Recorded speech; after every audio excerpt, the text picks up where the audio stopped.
কংগ্রেস এবং সিপিআইএমের জোটের বিরুদ্ধে সমালোচনা করে বিপ্লব কুমার দেব একরাশ ক্ষোভ প্রকাশ করলেন মঙ্গলবার। এদিন আগরতলা শহরে একটি বেসরকারি হোটেলে সাংবাদিক সম্মেলন করে তিনি বলেন, বিভিন্ন রাজ্যে কমিউনিস্টরা পৃথক পৃথক ম্যানিফেস্টো প্রকাশ করেছে, তাহলে কিসের জোট হয়েছে তারা প্রশ্ন করলেন বিপ্লব কুমার দেব।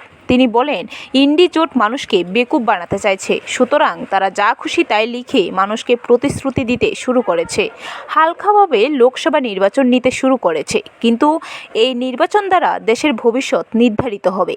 কমিউনিস্টদের ম্যানিফেস্টো প্রসঙ্গে বিপ্লব কুমার দেব আরও বলেন, যেসব প্রতিশ্রুতিগুলি উল্লেখ করেছে তাতে দেখা গেছে আর্মির বেস গুটিয়ে আনার প্রসঙ্গে উল্লেখ রয়েছে।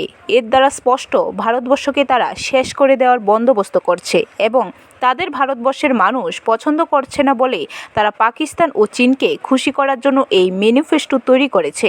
বিপ্লব কুমার দেব আরও বলেন, এই দেশে এই ধরনের ম্যানিফেস্টো তৈরি করেছে কমিউনিস্টরা, ভাবতে অবাক লাগে। তাদের সবগুলি ম্যানিফেস্টো দেখলে মানুষ আতঙ্কগ্রস্ত হয়ে পড়বে। এর ধিক্কার জানান প্রার্থী বিপ্লব কুমার দেব। প্রার্থী দিয়েছে পশ্চিমের পূর্বে কমিউনিস্ট পার্টি দিয়েছে, আর এরা বলেন এরা ইন্ডিজ অ্যালায়েন্স, এখন কংগ্রেস সিপিএম অ্যালায়েন্স বলেন না। যারা কংগ্রেস হয়ে আজকে নেতৃত্ব সিপিএম এর সঙ্গে ইলেকশনে গিয়েছেন, মানে একসঙ্গে, ওনারাই একসময় পশ্চিমবাংলাতে যেমন সিপিএম কংগ্রেস এক জায়গায় এসেছিল, তখন ওনারা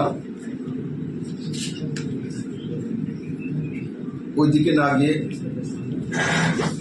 তৃণমূল কংগ্রেসে গিয়েছিলেন, কারণ সিপিএম কংগ্রেস এক জায়গা হওয়াতে এখানে কংগ্রেস করতে তাদের অসুবিধা হবে।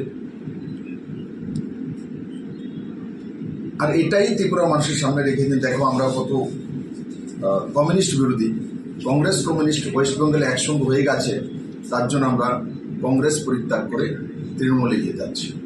আসন্ন নির্বাচনে রাজ্যের দুটি আসনে বিজেপিকে জয়ী করে প্রধানমন্ত্রীর হাত শক্তিশালী করার আহ্বান জানান বিপ্লব কুমার দেব। ব্যুরো রিপোর্ট, খবর ত্রিপুরা।